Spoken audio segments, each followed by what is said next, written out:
d'examen, c'est-à-dire tout ce que vous avez dit, dans le but de faire quoi? C'est dans le but, bien sûr, de détecter les anomalies ou bien les irrégularités qui peuvent se trouver dans un objet donné.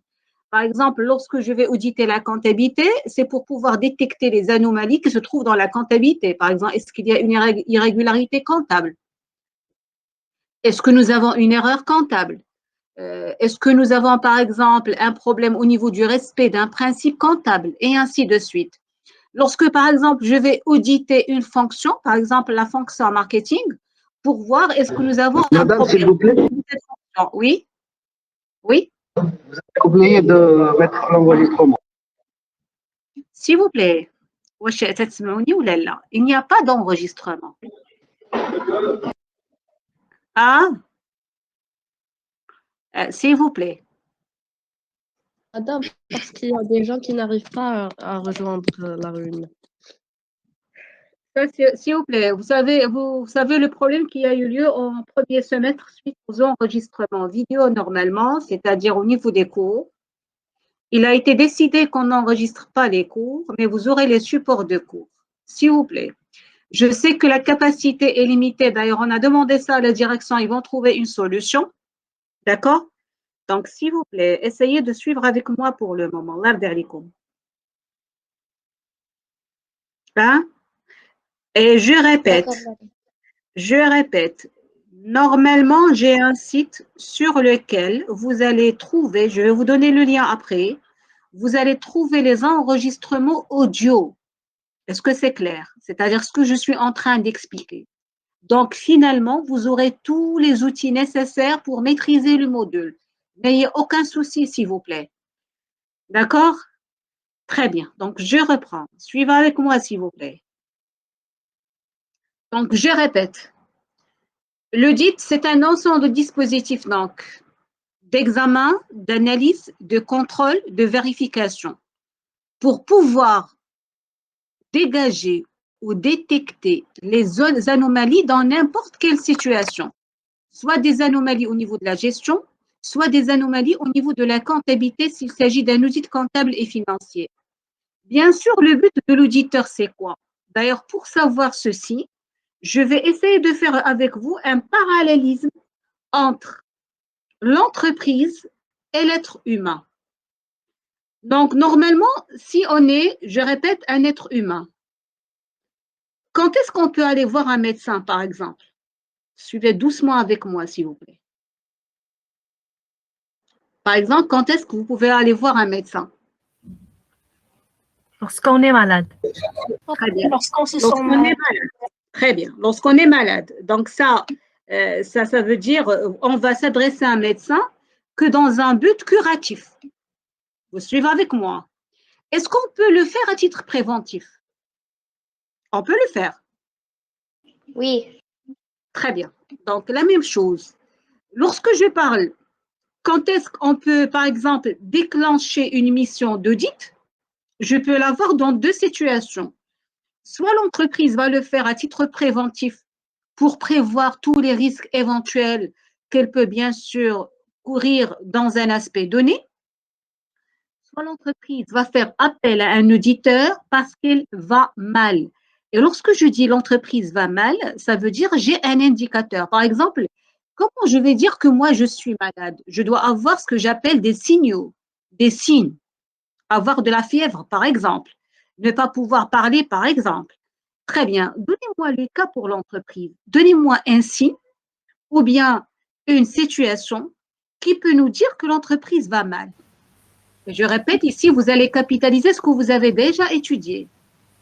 Parce que l'entreprise a un résultat Une détérioration de la relation clientèle.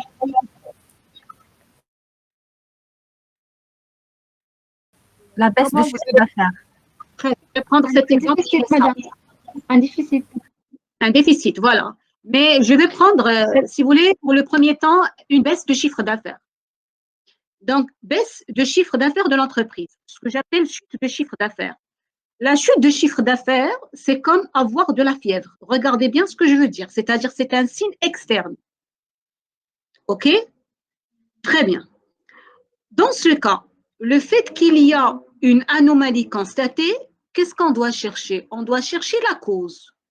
Pour savoir cette cause, l'entreprise peut faire appel à un auditeur.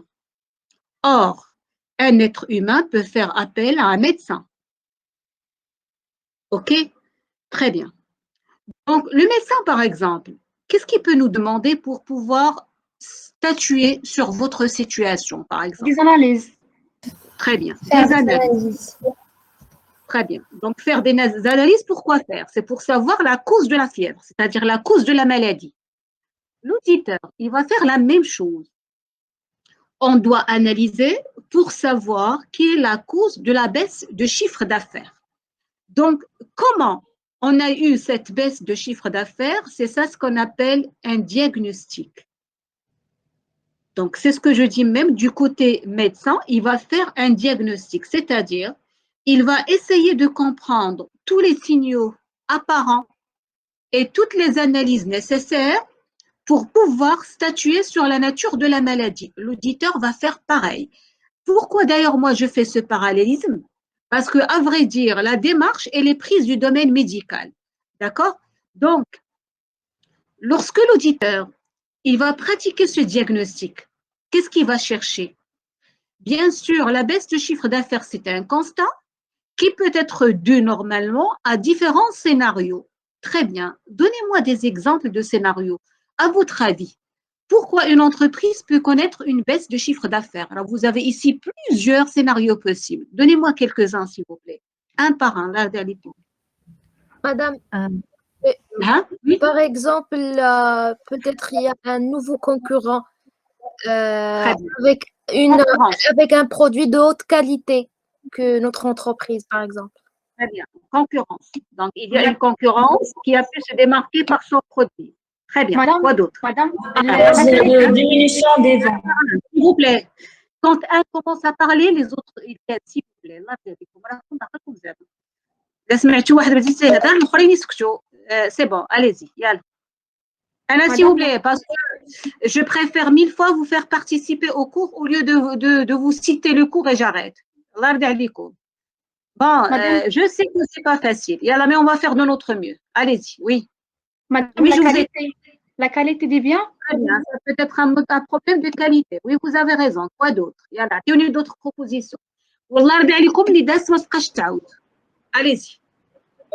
Madame, Oui. une mauvaise stratégie marketing. Une mauvaise stratégie marketing. Problème marketing. L'environnement. Désactivez vos micros. S'il vous plaît, pour ce problème marketing, c'est-à-dire soit vous avez un problème d'ailleurs au niveau de la force de vente, parce que peut-être la force de vente n'a pas bien fait son travail, c'est-à-dire c'est pourquoi on a réalisé une chute de chiffre d'affaires. D'accord? Très bien. Je vais me limiter à ce point-là, juste pour vous expliquer comment ça se passe. Quand on va supposer, par exemple, différents scénarios qui peuvent être la cause de cette baisse de chiffre d'affaires, on va aboutir à quoi? On va aboutir à un pronostic. Lorsque je vous dis le pronostic, ça veut dire c'est la définition de la maladie et donc la définition de la défaillance. Donc, je récapitule. Nous avons des signes externes.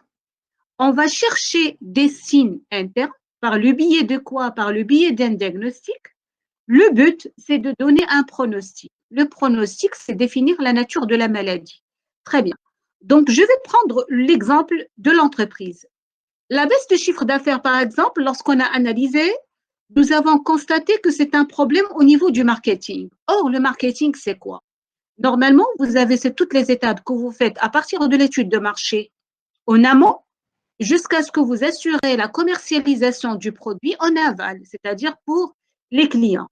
Donc, il se peut qu'il s'agisse d'un problème au niveau de l'étude de marché. On a mal fait, par exemple, l'étude de marché a été mal faite. Il se peut qu'il y ait un problème au niveau de la promotion, par exemple. On n'a pas bien préparé notre campagne publicitaire et promotionnelle. Il se peut qu'il s'agisse, par exemple, de la force de vente.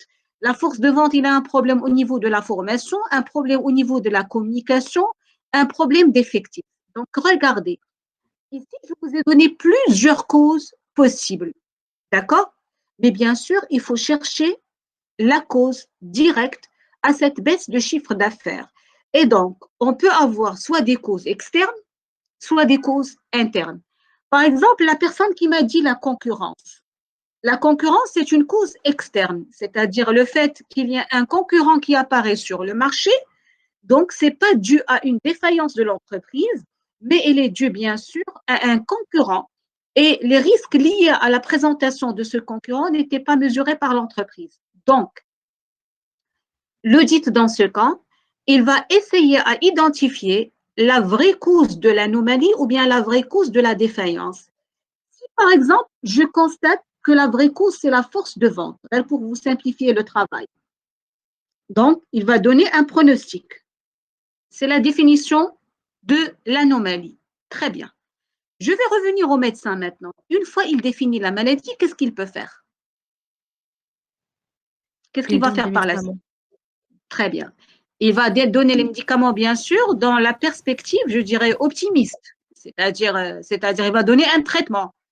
Sinon, il peut, par exemple, proposer une chirurgie, carrément. Vous suivez avec moi. Donc, en audit, on parle de mesures opérationnelles et on parle de mesures structurelles. C'est la même chose. Mesures opérationnelles, c'est-à-dire il suffit d'avoir juste quelques mesures à prendre pour pouvoir corriger l'anomalie, ou bien il va nous dire carrément, peut-être la baisse du chiffre d'affaires, elle est due tout simplement à ce que le produit est arrivé dans la phase de déclin. Ça y est, le produit n'est plus demandé par le marché. Dans ce cas, il va donner ce qu'on appelle une mesure structurelle, c'est-à-dire qu'il faut revoir le produit, innover, le retirer, le changer et ainsi de suite. Donc, pour résumer tout ça, au niveau du médecin, il va donner par exemple un traitement ou bien des mesures structurelles. C'est la chirurgie par exemple. Et après, il va assurer le suivi, bien sûr. Il va suivre son malade. L'auditeur, c'est presque la même chose, seulement à une seule différence. C'est que l'auditeur, il va suivre toutes ces étapes. Il va proposer, et pour, je dirais, le traitement, la chirurgie, pour l'auditeur, on parle de recommandations. Il va donner des recommandations que je vais séparer en deux, des recommandations tactiques et des recommandations structurelles. D'accord? Très bien. L'auditeur, son travail va s'arrêter à ce niveau-là. Autrement dit, ce n'est pas lui qui va assurer le suivi. D'ailleurs, qui fait le suivi? Si je parle de l'audit opérationnel stratégique, normalement, c'est le contrôleur de gestion. Et c'est ça, si vous voulez, l'interactivité entre le contrôle de gestion et l'audit en général. Mais retenez pour le moment que l'audit, ou bien l'auditeur, son travail, il va se terminer une fois il remet le rapport d'audit, bien sûr, à la personne concernée, ce qu'on appelle le mandataire. Autrement dit, une fois il établit les recommandations, l'auditeur n'est plus responsable à ce que les recommandations soient mises en place ou bien ne soient pas respectées par l'entreprise. Est-ce que c'est clair? Hein? Vous avez compris ça? Madame. Oui, madame. Oui, madame. Très bien. Donc, je vais commencer, s'il vous plaît, la première partie. Donc, définissant principes et normes de l'audit interne. S'il vous plaît, pour cette partie, c'est vrai que c'est une partie théorique, mais je vais essayer de la concrétiser au maximum par des applications réelles, en vous donnant des exemples concrets, c'est-à-dire des exemples qu'on constate même dans des missions d'audit. Donc, lorsque je prends déjà la notion d'audit, son rôle, c'est quoi? C'est le fait d'assister les membres de l'organisation dans l'exercice efficace de leurs responsabilités. S'il vous plaît, déjà, lorsqu'on parle d'audit, vous savez que je peux avoir soit un audit interne, soit un audit externe. Donc, ce que j'aimerais que vous sachiez, s'il vous plaît, le travail d'un audit interne, c'est le même que celui de l'audit externe. La seule différence, et retenez-la, parce que toujours vous vous trompez là-dessus, l'auditeur interne est un salarié au sein de l'entreprise, c'est-à-dire il travaille au sein de l'entreprise. L'auditeur externe, normalement, c'est un prestataire de service. Ça veut dire il est dans les cabinets, mais dans le cas où il a un mandat pour travailler, il va travailler comme prestataire de service. Est-ce que c'est clair? C'est-à-dire, l'auditeur interne est lié avec l'entreprise par un contrat de travail, alors que l'auditeur externe, c'est par un contrat de service. C'est-à-dire, normalement, c'est ce qu'on appelle les cabinets d'audit. C'est-à-dire, lorsqu'ils font une mission d'audit au sein de l'entreprise, bien sûr, c'est une mission suite à un contrat de service. Alors que lorsque l'entreprise recrute un auditeur interne chez elle, normalement, il est un salarié, il va travailler à plein temps pour cette entreprise-là. Est-ce que c'est clair? Donc, c'est vrai que moi, je vais parler beaucoup de l'audit interne parce que même dans les normes d'audit, ils parlent d'audit de normes internes, de l'audit interne. Mais les normes d'audit interne sont les mêmes que l'audit externe, c'est-à-dire les définitions, les principes, les normes, les démarches sont les mêmes, exactement les mêmes. Seulement, est-ce que je travaille chez l'entreprise, dans l'entreprise, ou bien je travaille dans un cabinet et je donne des prestations de services à l'entreprise? OK? Très bien. Donc, son rôle, c'est d'assister les membres de l'organisation dans l'exercice efficace de leurs responsabilités. Ça veut dire, vous voyez ici, qu'il a un rôle d'assistance. C'est la raison pour laquelle, en principe, l'audit interne ne doit pas être subordonné au niveau de la hiérarchie, c'est-à-dire l'organigramme. Autrement dit, lorsque je prends l'organigramme de l'entreprise, en général, je peux trouver la direction générale et après, si vous voulez, dans la hiérarchie inférieure, je peux trouver la fonction marketing, je peux trouver la fonction production, par exemple, je peux trouver la fonction approvisionnement et je peux trouver la fonction financière. OK? Donc, les fonctions que je viens de citer, normalement, ce sont des fonctions opérationnelles, c'est-à-dire elles sont là pour exécuter bien sûr l'activité de l'entreprise tout en respectant les choix stratégiques de l'entreprise. Alors que lorsque je parle de l'audit, normalement, il doit se situer à côté de la direction générale parce qu'il doit assister aussi la direction générale. Si vous prenez une feuille et vous écrivez avec moi, quand vous tracez l'organigramme, à côté de la direction générale, vous trouvez l'audit interne. On va trouver aussi le contrôle interne et on va trouver le management des risques. OK? Donc, vous avez trois fonctions. Management de risque ou bien risk management, contrôle interne, audit interne. Et je peux trouver à côté aussi le contrôle de gestion. C'est-à-dire ces quatre disciplines, c'est ce qu'on appelle les fonctions d'état-major. Ça veut dire quoi? Ça veut dire ce sont des fonctions qui sont là pour assister la direction générale dans la réalisation, bien sûr, de tous ces choix stratégiques par les opérationnels. Le but, c'est quoi, bien sûr? C'est de pouvoir fournir à l'entreprise ce qu'on appelle une amélioration continue et une performance durable. Est-ce que c'est clair?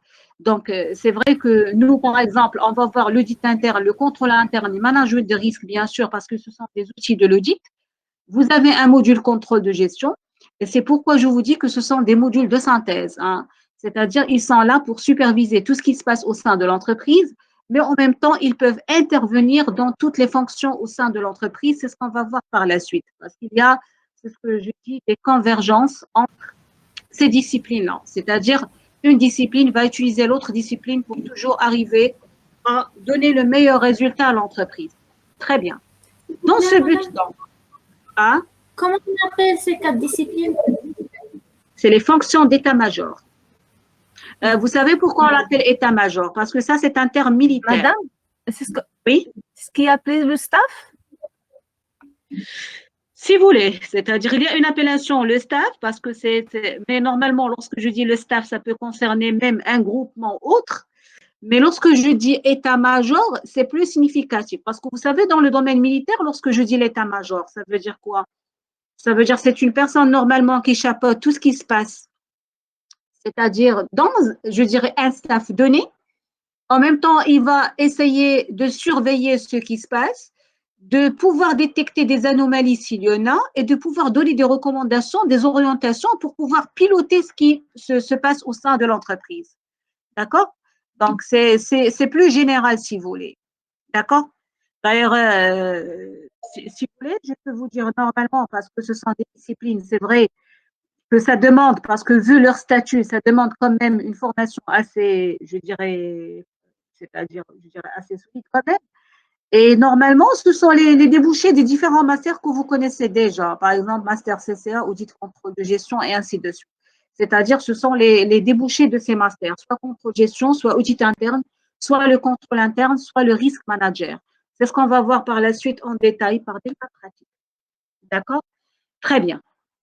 Donc, l'audit va fournir, si vous voulez, à tous les responsables des analyses, ce que vous avez dit, des appréciations, des recommandations, des avis et des informations concernant les activités examinées. D'accord? C'est-à-dire, lorsqu'il s'agit de l'examen d'une activité donnée, l'auditeur, c'est vrai que vous avez une démarche, et s'il vous plaît, d'ailleurs, tout ce que fait l'auditeur, normalement, c'est normalisé. C'est-à-dire, vous avez, si vous voulez, des étapes précises à respecter, bien sûr. Et donc, dans ce cas, qu'est-ce qui va se passer? L'auditeur va terminer son travail en formulant des recommandations, ce qu'il faut savoir. C'est bon jusqu'ici, ça va? Ça va, s'il vous plaît? Oui, madame. Oui, Très madame. bien. Oui, madame. Donc, ici, on va parler des typologies des missions d'audit interne, parce qu'en fonction de ces typologies, on peut traiter après des cas pratiques pour savoir de quel audit s'agit-il. Les missions d'audit interne sont de typologies variées, régularité, efficacité ou de management, et concernent soit des fonctions, soit des services, soit des procédures. S'il vous plaît, ici, pour vous expliquer ça, je vais revenir avec vous à un exemple très simple. En agent, la comptabilité générale. Normalement, si je vous dis c'est quoi la comptabilité générale? Hein? C'est-à-dire, pour vous, c'est quoi la comptabilité générale? Madame, Oui. c'est un système d'information interne qui enregistre toutes les opérations, les opérations d'échange des biens et services courantes d'entreprise, c'est-à-dire au court terme, au long de l'année. Très bien. C'est un système d'information. Oui. Mais ce système Interne. d'information, bien sûr interne. Mais l'information, elle est externe, hein, parce que vous donnez des informations aux autres. OK? Très bien. Donc, lorsque vous parlez d'un système d'information, la comptabilité générale, vous savez que c'est une comptabilité qui est réglementée par la loi. Qu'est-ce que ça veut dire réglementée par la loi? C'est-à-dire, vous avez une loi comptable qui régit tout ce que vous faites au niveau de la comptabilité. Est-ce que vous avez compris? Je vous donne un exemple très simple. Lorsque, par exemple, on vous dit qu'il faut à la fin de chaque année arrêter l'exercice comptable et calculer les résultats de l'exercice. Ça, on ne le fait pas par un choix, je dirais, c'est-à-dire autonome de l'entreprise, mais tout simplement parce qu'on a un principe de spécialisation des exercices qui nous dit qu'il faut arrêter l'année et déterminer le résultat de l'exercice. Si on ne respecte pas ceci, on aura des problèmes avec les parties prenantes, soit avec l'État sur le plan fiscalité, parce qu'on peut avoir un redressement fiscal, soit avec les actionnaires. Si, par exemple, on ne fournit pas des informations réelles aux actionnaires, ils peuvent retirer leurs capitaux. Est-ce que c'est clair? Donc, lorsque l'auditeur il vient, qu'est-ce qu'il va faire? De manière trop simple, il faut voir pour chaque opération comptable, est-ce que cette opération, elle est régulière, elle est conforme à la loi comptable, c'est-à-dire il est conforme à ce qui a été préconisé par la loi comptable comme traitement comptable. Et vous savez qu'en comptabilité générale, on ne fait rien, toujours on constate. Je vous donne un exemple très simple. Lorsqu'il s'agit d'un compte d'immobilisation, normalement, il faut le comptabiliser dans la classe 2, n'est-ce pas? Si, par exemple, le comptable l'avait comptabilisé en charge, c'est une irrégularité. D'accord? Donc, le contrôle de conformité, c'est quoi? C'est l'auditeur, il va comparer deux choses. Ce qui devrait être, c'est-à-dire par exemple sur le plan comptable, quel est le bon compte, la bonne imputation, et ce qui est. Ça veut dire qu'est-ce qu'il a fait le comptable. Par rapport à ça, bien sûr, par rapport à quoi? Par rapport au référentiel qui est la loi comptable. Donc, c'est ça l'audit de régularité, ou bien ce que j'appelle aussi l'audit de conformité. Est-ce que c'est clair? Hein?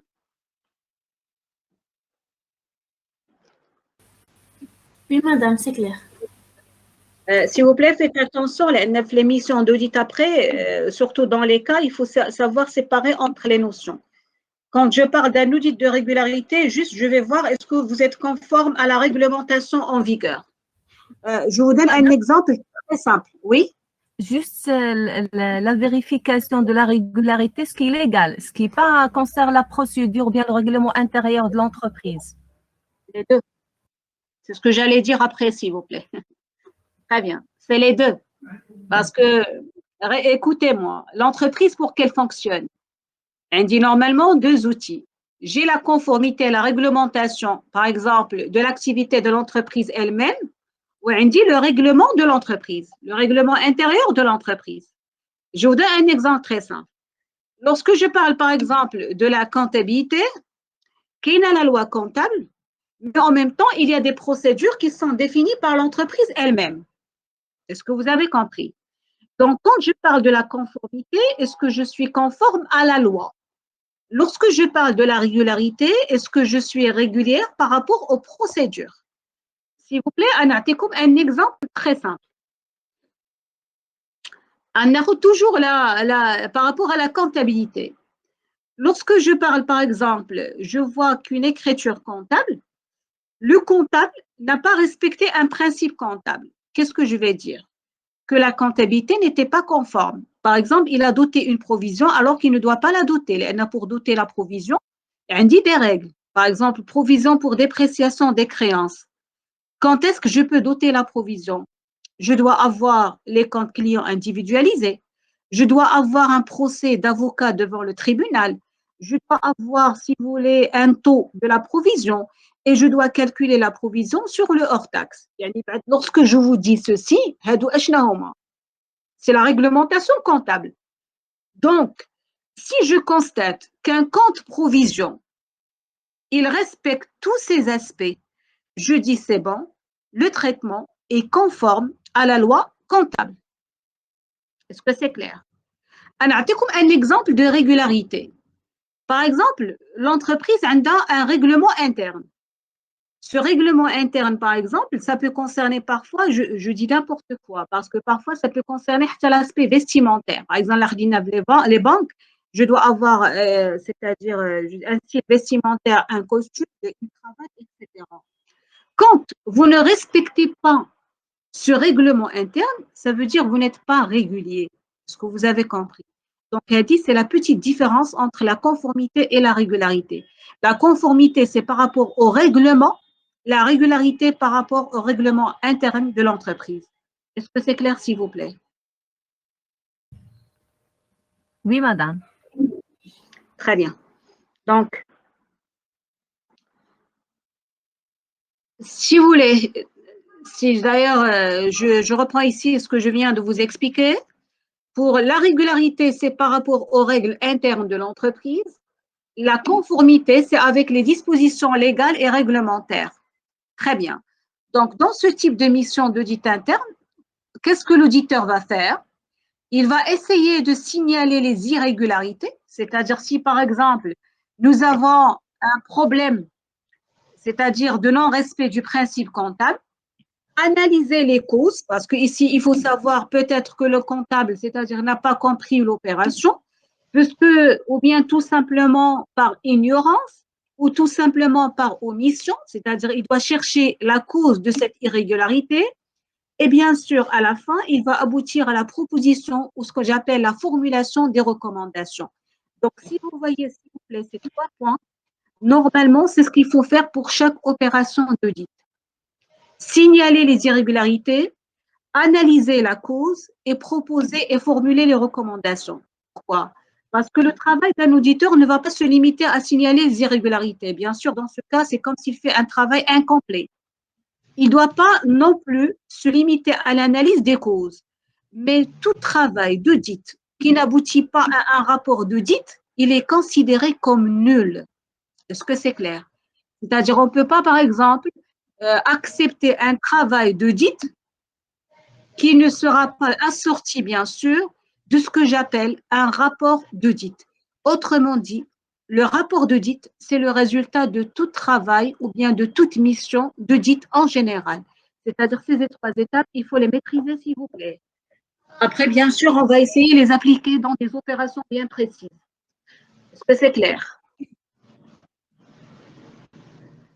S'il vous plaît, Narel, une petite remarque. Parce que l'audit, comme le contrôle gestion, m'affiche les chapitres. C'est-à-dire, vous ne pouvez pas, par exemple, dire, moi, j'ai compris un tel chapitre, je ne peux ne pas comprendre le deuxième, le troisième, ça passe. Tout le module, soit vous le maîtrisez entièrement, soit vous ne le maîtrisez pas. Tout le module est décomposé d'éléments de module. Je ne sais pas si vous comprenez ce que je dis. La dernière séance, le schéma complet d'audit. Est-ce que c'est clair? Donc, c'est très important d'assimiler, s'il vous plaît, les étapes au fur et à mesure. S'il vous plaît, jusqu'ici, est-ce que vous n'avez pas de questions? Est-ce que vous avez compris? Si vous avez une remarque, vous me le dites, s'il vous plaît. Hein? Madame, s'il vous plaît, Oui, je vous écoute.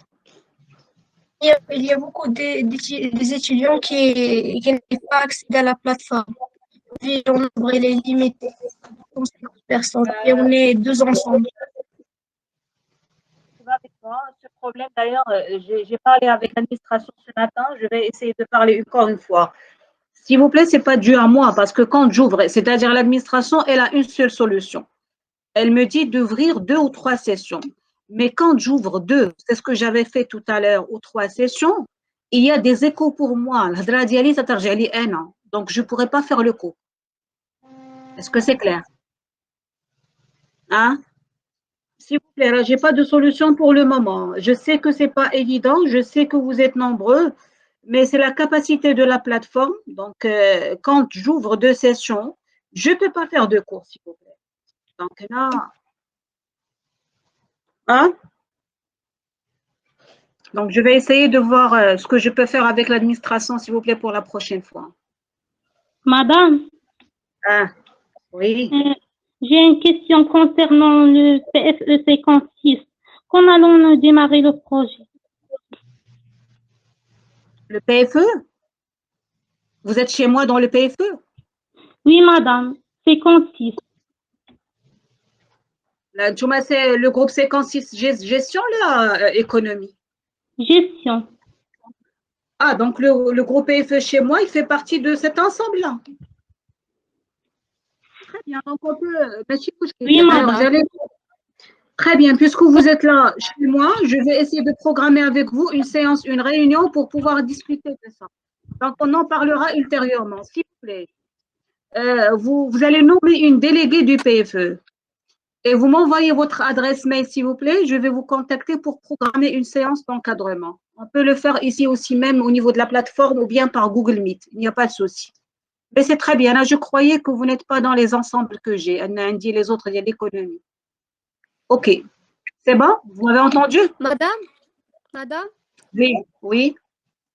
vous avez dit tout à l'heure que l'audit de régularité est en relation avec le respect du règlement interne de l'entreprise. Et vous avez donné Oui. comme exemple le non-respect de l'aspect vestimentaire au sein de Par l'entreprise. exemple. Madame, quelle est la relation entre l'aspect vestimentaire et la comptabilité? Je n'ai pas compris votre exemple. Je vous donne un exemple très simple. Quand je parle du règlement intérieur de l'entreprise, c'est quoi le règlement intérieur de l'entreprise? C'est un ensemble de procédures qu'il faut respecter et qui peuvent avoir, bien sûr, différents aspects. Est-ce que c'est clair? Je vous donne un exemple très simple. Lorsque l'entreprise, il va fixer, par exemple, des horaires d'entrée et de sortie, c'est un règlement interne. Il faut le respecter. D'accord? Si, par exemple, dans une entreprise, elle va imposer un cadre vestimentaire donné, par exemple, un employé de banque, vous avez l'habitude de le voir toujours avec une cravate à l'âge, parce que c'est le règlement qui exige que cette personne doit porter une cravate. Un exemple pour simplifier. Vous suivez avec moi? Donc, ça veut dire quoi? Si un employé, un jour, il vient sans cravate, on va lui signaler le non-respect du règlement interne. Est-ce que c'est clair? Oui. Donc, ce que j'appelle d'ailleurs les procédures, et c'est ce qu'on va voir par la suite en détail au niveau du contrôle interne. Des règles implicites et des règles explicites. Je vais vous donner un autre exemple, loin de l'entreprise. Chez vous, par exemple, il y en a certains d'entre vous, par exemple, les ont un règlement implicite au niveau de leur vie, c'est-à-dire de leur vie normalement privée. Chez vous, au domicile, par exemple. Je vais vous donner un exemple tout simple. Il y a des personnes, par exemple, des filles, qui, par exemple, de manière implicite, c'est interdit qu'ils dépassent, par exemple, 20 heures hors de la maison. Vous suivez avec moi? Oui. Autrement dit, 20 heures. Très bien. Elle dit, c'est quoi normalement? Il y a un papier qui est écrit comme ça.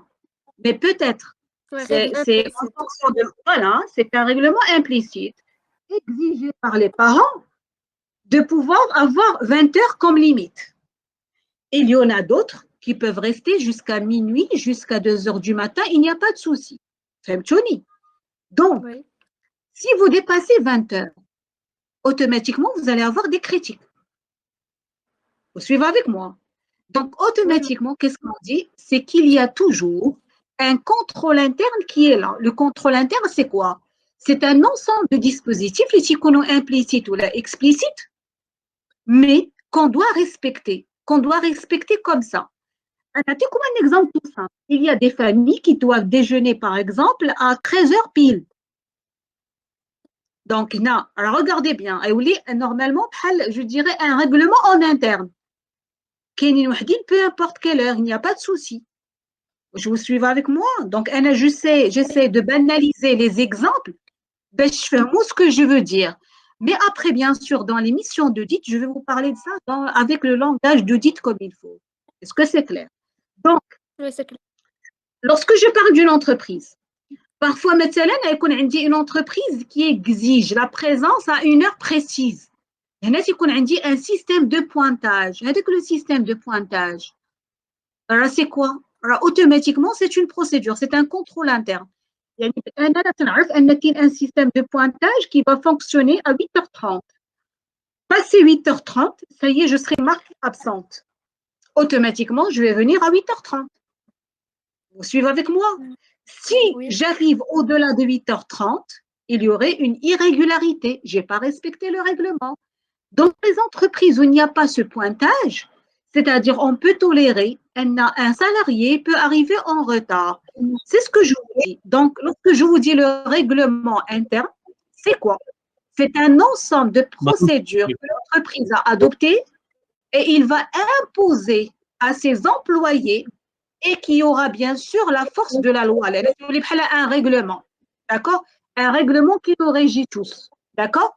Alors que lorsque je parle de la conformité c'est par rapport à la loi en général.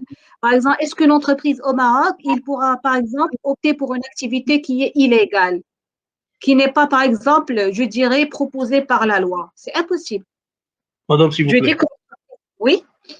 الله يجازيك بخير. راه صافي 20 مينوت وانا كنحاول ندخل لا سيونس ديالك. راه النومبر ديال لي ستوديون جو بونس كو عندنا اكثر من 250 ايتوديون ولا ماجوريتي باغيين ياسيستيو لو كور. فالله يجازيك بخير الا كانت لا بوسيبيليتي تحل لنا 2 سيسكون. S'il vous plaît, الله يرضي عليكم. غير سمعوني, je répète pour la énième fois. Je sais ça, je sais, on a d'habitude en présentiel, on dit jusqu'à 1600 étudiants l'audit. C'est pas la première année, s'il vous plaît. يعني surtout في l'ensemble droit, on a l'effectif كتير لأن فيه les redoublants بزاف normalement. Donc, s'il vous plaît, c'est pas dû à moi. J'ai essayé d'ouvrir 2 sessions. نقدر نحل حتى 10 les sessions. Mais quand j'ai ouvert 2 sessions, ترجع عندي لي زيكو تترجع لي الهضره il se multiplie 3 fois ما تسمعوا لا نتوما لا انا. واش فهمتوني؟ انا j'ai fait ma réclamation à l'administration. J'ai parlé avec madame Tarta. Elle m'a dit qu'ils vont trouver une solution. D'ailleurs, c'est elle qui m'a proposé d'ouvrir 2 sessions. Je les ouvert par exemple. Mais ça ne marche pas. Donc on va essayer de trouver une autre solution s'il vous plaît. حيت غير دي فوا كنكونوا خدامين بال4 جي راه ساكو لا كونيكسيون. لا بليبار ديال لي زيتيديون راه ما عندهمش كنكونوا خدامين بال4 جي راه ساكو. وملي كنخرج كنبغي نعاود نرجع انا ما كيخدمش لي لا سيونس. دونك انا جاسيست في الوقت ديالي ولو بروبليم فاش كنبغي انا لا سيونس ما تقطعاتش عندي depuis le début. Alors, je sais, s'il vous plaît, Allah يرفع علينا هذا الوباء et on se voit en présentiel, Allah. D'accord? Donc, s'il vous plaît, on le comprend. Anna, vous voyez, c'est pas évident pour moi de parler à un écran, hein. Alors que normalement, le cours de 10, c'est un cours dynamique, d'habitude d'ailleurs. Est-ce que vous avez compris? D'ailleurs, soit le 10, soit le contrôle-gestion, ce sont des cours dynamiques. L'interactivité, surtout pour les étudiants qui veulent aller plus loin dans les masters. Ils doivent tirer avantage de ces modules.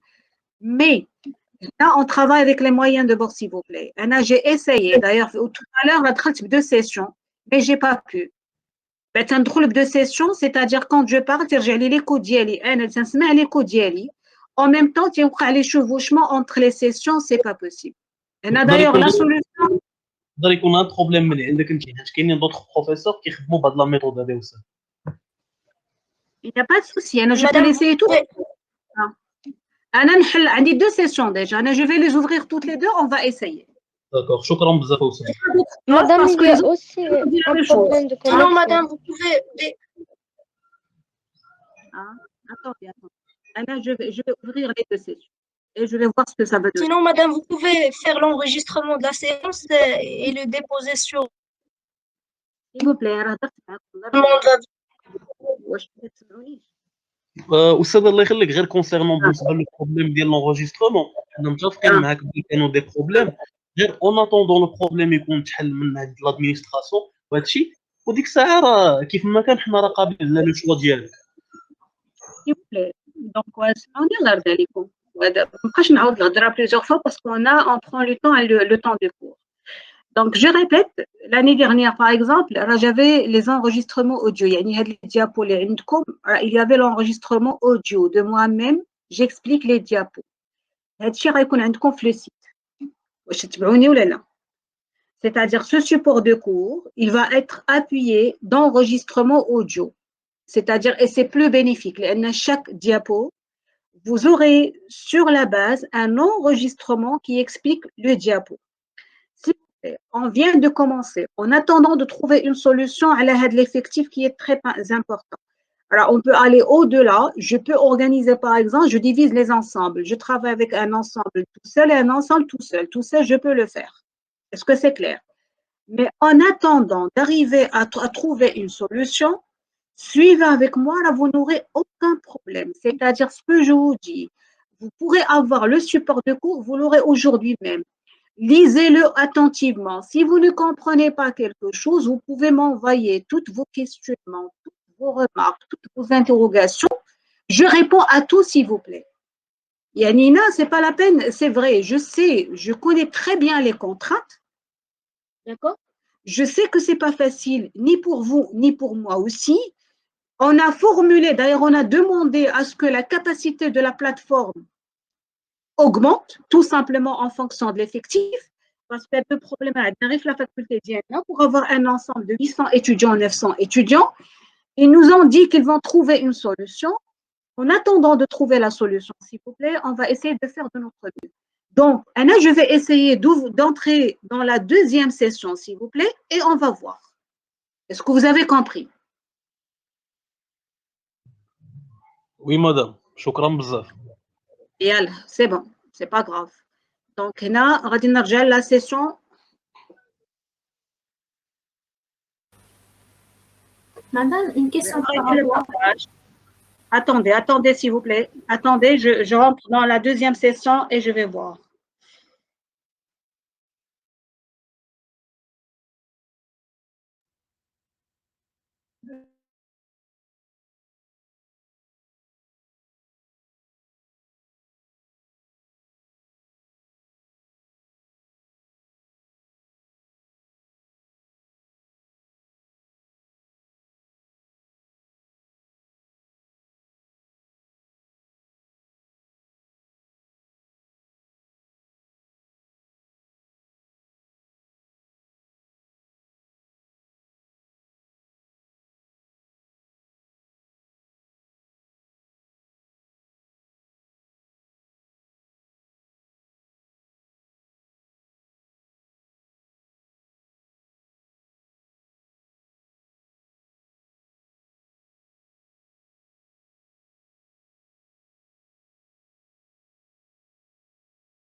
Donc, rebonjour, s'il vous plaît.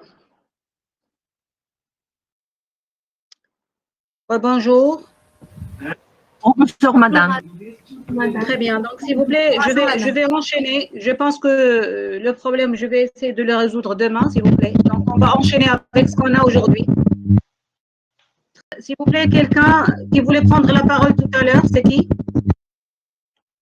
Désactivez vos micros. Oui, oui, vas-y. Par rapport à la non-conformité des dispositions légales, est-ce que aussi vont suivre ces 3 étapes de signaler les irrégularités et analyser puis proposer des recommandations? Bien sûr, bien sûr. Je vous donne un exemple très simple. Lorsque vous avez, par exemple, une anomalie comptable, parce que ici, je prends l'exemple de… C'est bon, je vais partager les diapos. Je réponds à la question de vos collègues, s'il vous plaît, de votre collègue plutôt. Donc, par exemple, si vous avez une anomalie comptable, c'est-à-dire une mauvaise imputation comptable, c'est quoi? C'est le constat. On doit savoir pourquoi nous avons, par exemple, cette anomalie. Peut-être parce que le comptable n'a pas compris l'opération. Donc, c'est une analyse. Et l'auditeur, il va proposer la solution, c'est-à-dire comment corriger cette anomalie. Par exemple, c'est utiliser le bon compte avec l'intitulé adéquat, avec le numéro de compte adéquat et ainsi de suite. OK? Est-ce que vous avez compris? Voilà, c'est toujours, nous avons les 3 étapes. D'ailleurs, vous allez voir que toujours, quelle que soit l'application, d'ailleurs, on va voir ça beaucoup dans les applications qu'on va trouver, que vous avez toujours 3 étapes de travail. Vous avez constat, analyse, recommandation. Et c'est ça, si vous voulez, les étapes d'audit en général. D'accord? Donc, je répète, c'est toujours le constat. Vous avez, c'est-à-dire l'analyse pour savoir quelle est la cause du problème. Et vous aurez bien sûr, attendez, je vais juste partager avec vous mon écran.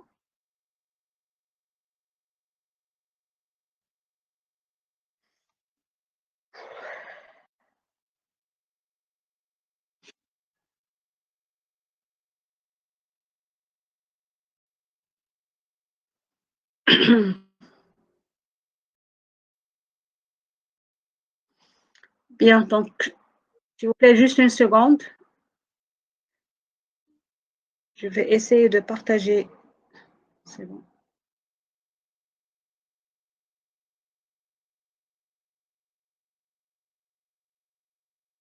Voilà.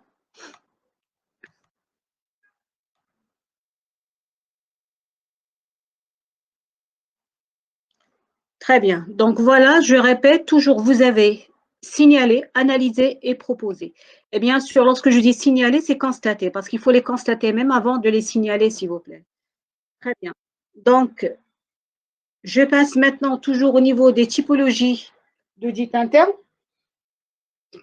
En résumé, l'audit de régularité ou de conformité a pour objet de vérifier que le fonctionnement réel ainsi que les pratiques de gestion usuelles correspondent aux règles, règlements, procédures établies par l'organisation. Est-ce que vous avez bien compris maintenant, s'il vous plaît? Donc, je répète, soit je parle de régularité, soit de conformité, parce que dans la pratique, on peut confondre ces 2 termes.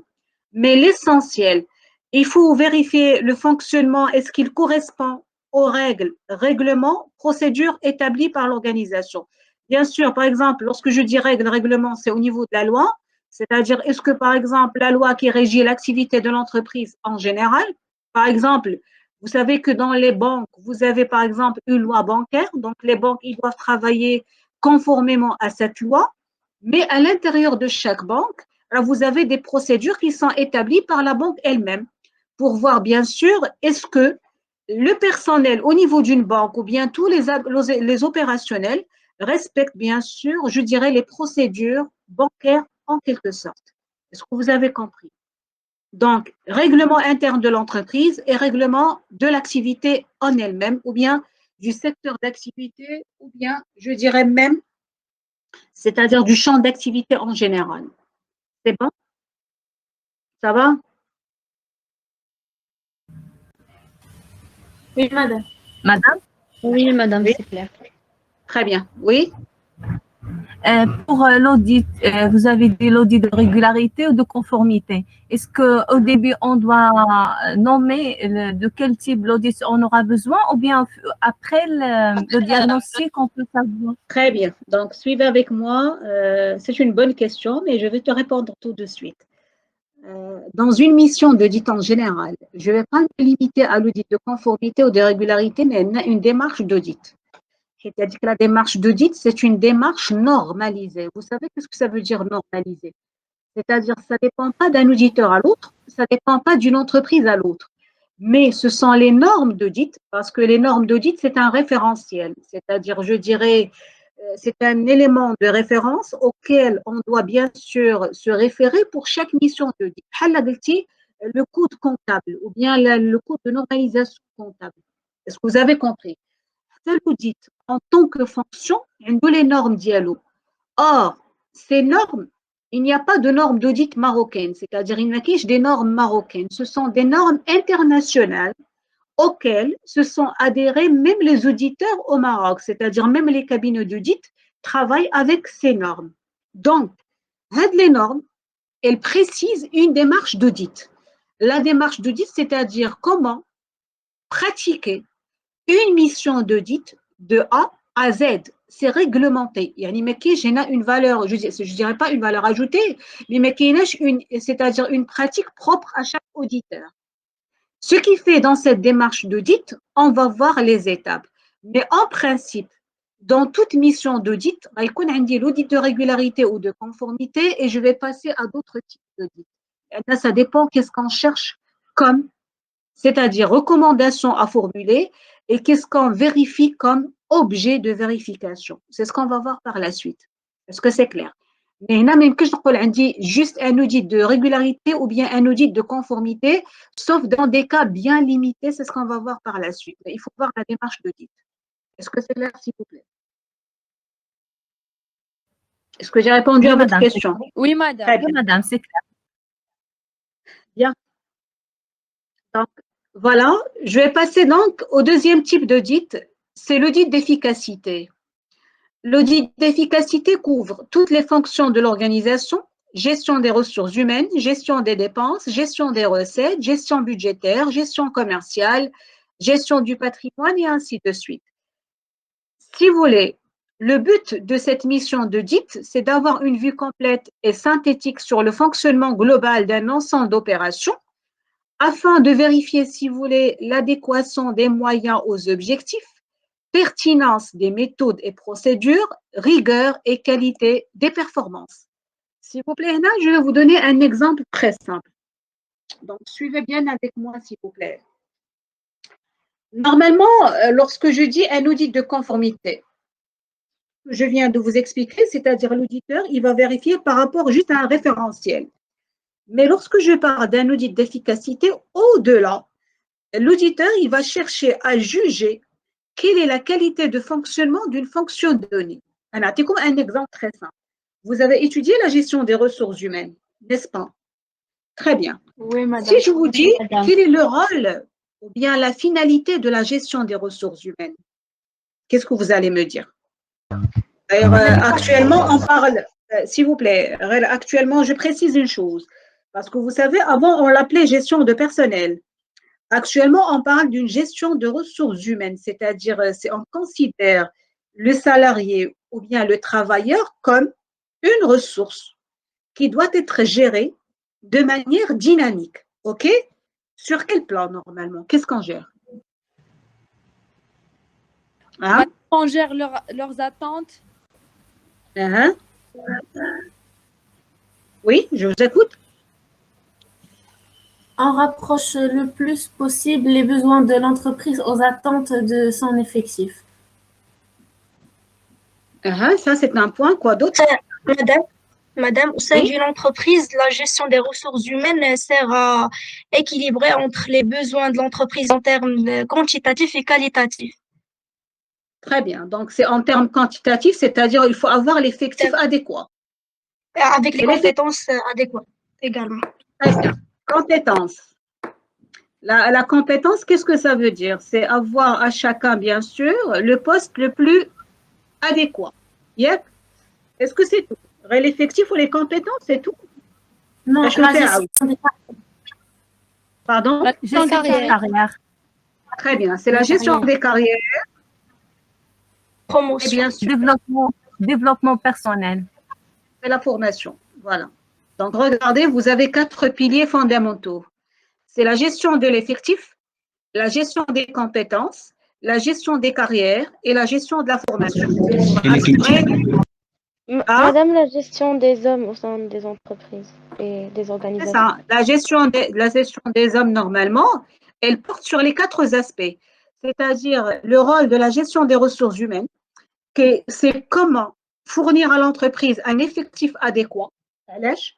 Parce que lorsqu'on est en situation de sureffectif, ça veut dire quoi? C'est-à-dire l'entreprise emploie plus qu'il faut. Qu'est-ce qu'elle aura? Elle aura ce qu'on appelle un sursalaire.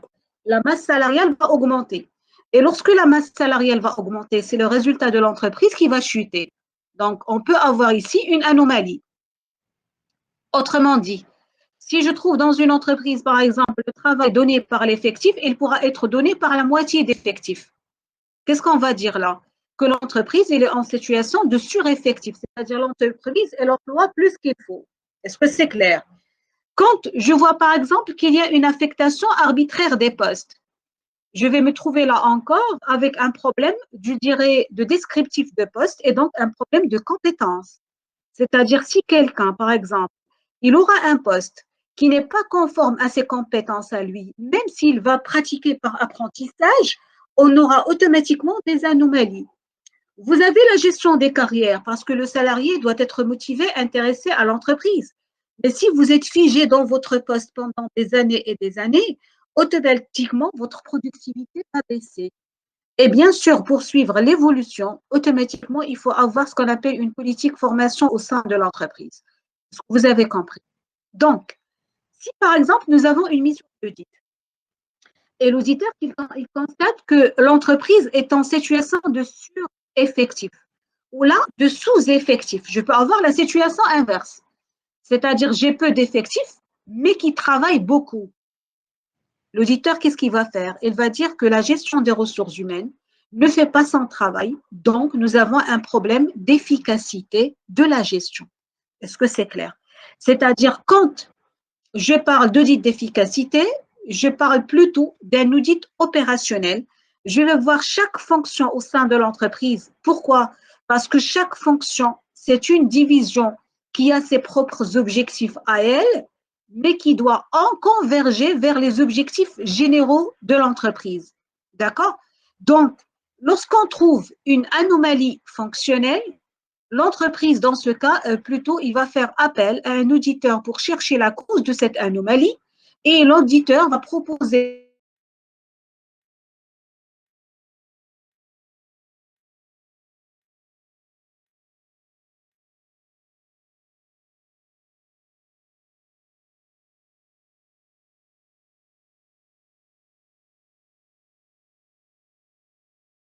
les délais. Si par exemple on constate que le coût de production augmente sans cesse, ça peut être un problème de quoi? Ça peut être un problème de qualité de matière. Ça peut être un problème au niveau des ouvriers, ils ne font pas bien leur travail. Ça peut être par exemple un problème des machines, les machines sont défaillantes. Si par exemple la fonction marketing ne fonctionne pas bien, ça peut être un problème au niveau de l'étude de marché, on a mal établi nos prévisions de vente. Ça peut être par exemple un problème au niveau de la force de vente. Ça peut être un problème au niveau de la publicité. Est-ce que vous avez compris? Donc, audit d'efficacité, il s'intéresse plus aux opérations réalisées dans l'entreprise, c'est-à-dire c'est l'ensemble des opérations. Autrement dit, si l'audit de conformité, il vérifie ce qu'on fait par rapport à la loi, l'audit d'efficacité, il vérifie ce qu'on fait par rapport aux objectifs définis de l'entreprise. Est-ce que vous avez compris, s'il vous plaît? Oui, madame. Hein? Madame. Alors, ceci, s'il vous plaît, on va essayer quand même de le détailler après par des cas. Donc, regardez bien. Alors, s'il vous plaît, j'ai essayé de détailler les diapos au maximum possible. Tout ce que j'explique là, il est là. Vous refaites quand même une lecture. Je répète pour la énième fois, vous lisez ça, Vous notez toutes les questions que vous avez, s'il vous plaît. Là, je vous dis, je réponds à tout, mais en même temps, je suis exigeante le jour de l'examen. Donc, sachez ça dès maintenant, s'il vous plaît. Très bien. Donc, l'audit d'efficacité consiste à émettre une opinion. S'il vous plaît, émettre une opinion, c'est-à-dire c'est la formulation du rapport. Elena, s'il vous plaît, je vais essayer d'introduire des termes spécifiques à l'audit, une terminologie bien particulière. C'est-à-dire que la terminologie, il faut connaître le minimum possible. Donc, à chaque fois, j'introduis une terminologie, mais j'essaie de vous expliquer qu'est-ce que ça veut dire. Donc, tout à l'heure, je vous dis, l'audit, normalement, il doit s'achever par quoi? Par un rapport d'audit. Avec le rapport d'audit, je l'appelle opinion. C'est ce que je dis, c'est l'émission d'une opinion. OK? Non pas uniquement sur l'application des procédures, mais également sur leur qualité, c'est-à-dire l'efficacité. On parle également d'audit de performance. S'il vous plaît, c'est quoi la performance? Hein?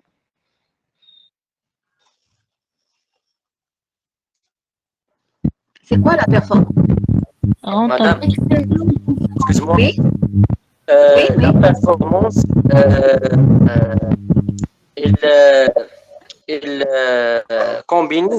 elle fait une combinaison entre l'efficacité et l'efficience. Très bien. Donc, vous avez l'efficacité. S'il vous plaît, et l'efficience. l'efficacité, d'abord, on a ajouté un autre terme. Oui, l'efficience. L'efficience. S'il vous plaît, donc, la performance, c'est vrai, l'efficacité, l'efficience. D'abord, un autre terme, il y a l'économie aussi, c'est-à-dire ce qu'on appelle les 3 E. Efficacité, efficience, économie. Les E. Suivez bien avec moi, s'il vous plaît. Merci beaucoup. L'efficacité, c'est l'atteinte des objectifs. Vous suivez avec moi. Je vous donne un exemple très simple. Par exemple, vous travaillez dans la fonction marketing, responsable de la force de vente. Quand on vous dit, par exemple, il faut vendre 1000, vous vendez effectivement 1000. Qu'est-ce que je vous dis? Vous êtes efficace. L'efficacité, c'est l'atteinte des objectifs. J'atteins les objectifs que je vous fixe. L'efficience, avec quels moyens? C'est-à-dire avec le minimum de coûts. Parce que si je dis, il faut vendre les 1000 en supportant le minimum coût de distribution, ça veut dire vous êtes efficace, mais en même temps, vous êtes efficient. L'économie, c'est avec une utilisation rationnelle des ressources. Ça veut dire quoi? Ça veut dire normalement qui va vendre les 1000? C'est la force de vente, c'est-à-dire les vendeurs. Donc, les vendeurs, c'est vrai qu'ils peuvent engager le minimum coût de distribution. Mais si je constate pour vendre les 1000, l'entreprise emploie 10 vendeurs, alors qu'on n'a besoin que de 5. Les ressources pour la vente, ils n'ont pas été utilisées par une rationalisation. Est-ce que vous avez compris? Donc, l'économie, c'est la rationalisation au niveau des ressources. L'efficience, c'est le moindre coût. Et l'efficacité, c'est l'atteinte des objectifs. Est-ce que vous avez compris? Oui, madame. Oui, madame. Voilà. Donc, c'est ce que je viens de vous dire, s'il vous plaît. Un jugement sur les procédures par rapport à ce qu'ils considèrent comme efficace et efficient en référence à des normes et à des référentiels en la matière. C'est ce qu'on va voir par la suite, s'il vous plaît. Parce qu'après, normalement, vous allez voir que tout ce qu'on fait dans l'audit, c'est les régi par des normes et un référentiel. Bien. Ici, actuellement, on parle d'une nouvelle dimension de l'audit, c'est l'audit management. Pourquoi? Parce qu'il se peut parfois que les opérationnels font bien leur travail, les procédures sont bonnes, la réglementation est respectée, mais nous avons un problème au niveau du management. S'il vous plaît, si je vous dis quelle est la différence entre gestion et management? Autrement dit, la différence entre gérer et manager. Parce qu'actuellement, on parle plus de management et non pas de gestion. Quelle est la différence entre les deux? Madame, gérer comme guider. Gérer comme guider. Et manager? On analyse des stratégies qu'on a déjà traitées avant, après le guide. Non, non. D'ailleurs, même au niveau de la gestion, c'est vrai qu'il y a des stratégies, parce que même au niveau de la gestion, il faut définir la stratégie, il faut la décomposer en objectifs, il faut émettre les moyens, il faut agir en termes réalisation, et je compare mes réalisations avec ce que j'ai prévu, j'analyse les écarts, si vous voulez, je corrige. Mais il y a un élément important qui différencie le management à la gestion. Élément واحد, lequel? Madame, Madame, c'est les contraintes. madame, Non. Oui? madame, gérer, c'est commander et manager, c'est l'influence. Pardon, manager? C'est l'influence. Donc, ici, vous parlez de leader. Oui. Leadership. Non, قبل. Mais tu es prête. C'est-à-dire, c'est bien. Madame, excuse-moi. C'est-à-dire le fait de dire influencer. Vous intéressez à quelle variable? Et alors, la fille qui a dit maintenant influencer. À la personnalité du manager. Non. C'est vrai, la personnalité du manager. Madame influencer les ressources humaines. Très bien. Voilà. S'il vous plaît, le management, en plus de la gestion, on s'intéresse à la variable humaine, s'il vous plaît. Oui. Je peux dire, par exemple, la gestion, elle peut se limiter à des aspects plutôt techniques. Par exemple, je vous dis, voilà ce qu'il faut faire, voilà ce qu'il faut faire, voilà ce qu'il faut faire. Je vous décris la procédure. D'accord? Alors que le management, on va s'intéresser à la dimension humaine. Est-ce que c'est clair? On introduit la dimension humaine. Lorsque je parle de leadership, ici, bien sûr, je vais essayer d'influencer, d'accord, cette ressource humaine pour qu'elle réalise ce que je veux faire, bien sûr, et ce que je veux avoir sans avoir une certaine imposition, par exemple. Est-ce que vous avez compris? Donc, le plus par rapport à la gestion, c'est qu'au niveau du management, on s'intéresse au comportement humain. Parce que tout simplement, on sait très bien qu'actuellement, même si on fixe des procédures figées à du personnel, s'il n'est pas intéressé, s'il n'est pas motivé, par exemple, automatiquement, on ne pourra pas avoir facilement les résultats escomptés. Est-ce que vous avez compris? C'est la raison pour laquelle, dans la pratique, nous avons plusieurs outils actuellement pour pouvoir motiver la ressource humaine au niveau des entreprises. C'est vrai que ce n'est pas donné à toutes les entreprises. Je ne parle pas de PME, PMI, s'il vous plaît. Mais je parle des grandes boîtes où la personne, des salariés, par exemple, ou bien la personne des travailleurs joue un rôle très important au niveau, bien sûr, de la fixation des objectifs de l'entreprise en général. Très bien. Est-ce que vous avez compris, s'il vous plaît? Donc, lorsqu'on parle de lead de management, je peux vous donner un exemple très simple. Il se peut qu'il y ait une anomalie constatée. Cette anomalie n'est pas due à un problème de conformité, n'est pas due à un problème d'efficacité, mais il peut être dû à la qualité du management, tout simplement. C'est-à-dire, si par exemple un salarié ne se sent pas motivé, le cadre de travail, bien sûr, il n'est pas adéquat pour travailler, toujours il y a des conflits, toujours il y a des problèmes entre, c'est-à-dire la hiérarchie, c'est-à-dire le chef et ses subordonnés, ou bien les travailleurs et leur, par exemple, hiérarchie, automatiquement, l'entreprise ne pourra pas aboutir à ses objectifs. C'est la raison pour laquelle, lorsque je parle du management ou bien de l'audit de management, il s'agit de la vérification de la conformité de la politique de chaque fonction par rapport à la stratégie de l'organisation et aux politiques qui en découlent, mais aussi de la vérification de la façon dont les politiques sont conçues, transmises, exécutées tout au long de la chaîne hiérarchique. Est-ce que c'est clair, s'il vous plaît? D'ailleurs, ici, vous comprenez que l'entreprise, d'ailleurs, si je résume les 3 aspects d'audit, finalement, tous les aspects que concerne l'entreprise. Parce qu'une entreprise, pour qu'elle existe, elle a besoin de quoi? Elle a besoin, bien sûr, d'une réglementation, un règlement en interne, il a besoin des opérations et il a besoin, bien sûr, d'un style managériel qui va chapeauter tout ça. Est-ce que c'est clair? Est-ce que c'est clair?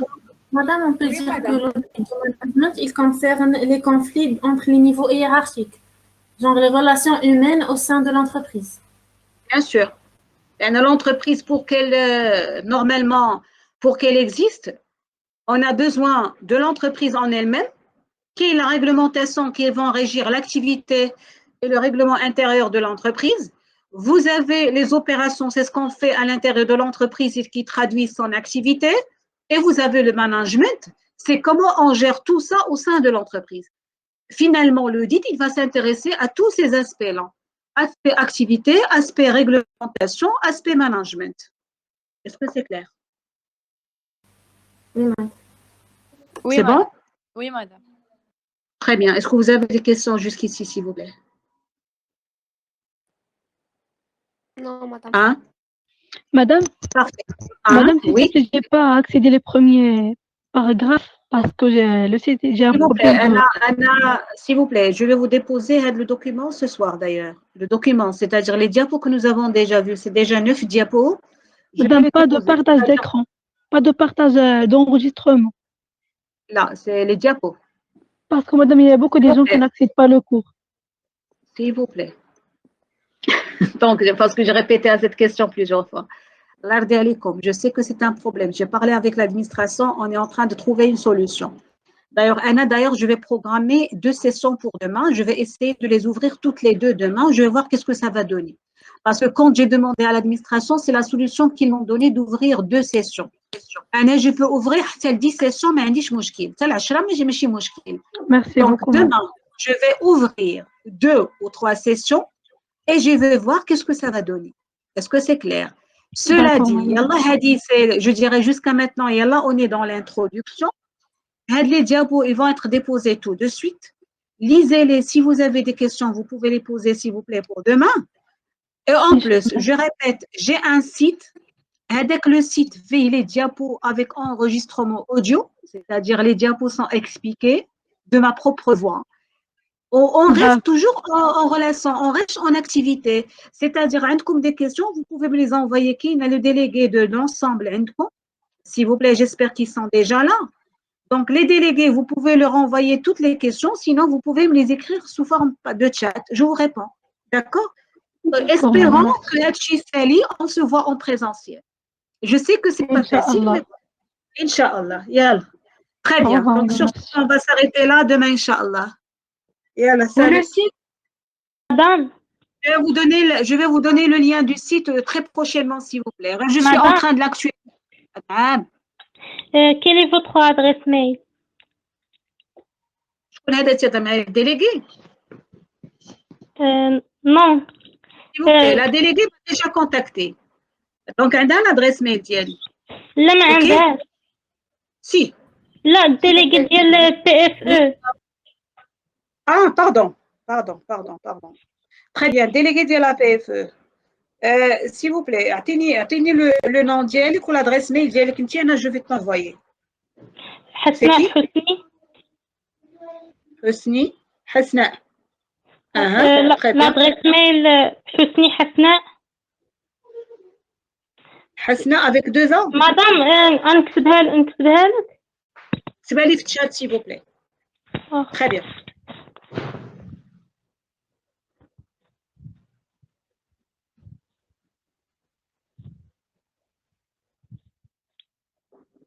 C'est bon, on a terminé. Vous pouvez quitter, s'il vous plaît. Merci. À demain, Inch'Allah. Très bien. Donc, je note. Laissez-la. Attendez, parce qu'il y a des chats ici. Hasna, tu l'écris une deuxième fois, s'il te plaît. Je n'ai pas pris le temps de la noter. Hasna. D'accord, madame. Très bien, là, je vais la prendre en photo quand même. C'est plus rapide. Madame, demain à 8h30 ou 8h45? 8h45, s'il vous plaît. حسنة حسني لا ton adresse mail ما بانش لي عاوتاني.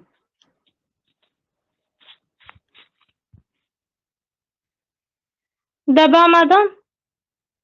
Attends, c'est bon, parfait. Très bien. Anna, je vais t'envoyer mon adresse mail s'il te plaît. D'accord? Donc d'ailleurs quand je programme une réunion Hasna, écoute-moi. Donc عندك les contacts ديال tes collègues مع كلهم في l'ensemble. madame درت واحد الجروب. Parfait. Très bien. Donc, une fois d'ailleurs dans les 2 jours qui viennent, ça fait chi moshkil. Anna, je vais te contacter pour programmer une réunion, soit au niveau de la plateforme, soit par Google Meet. En fait, le lien, tu vas le diffuser. D'accord? D'accord, madame. Merci. Yalla, merci à toi.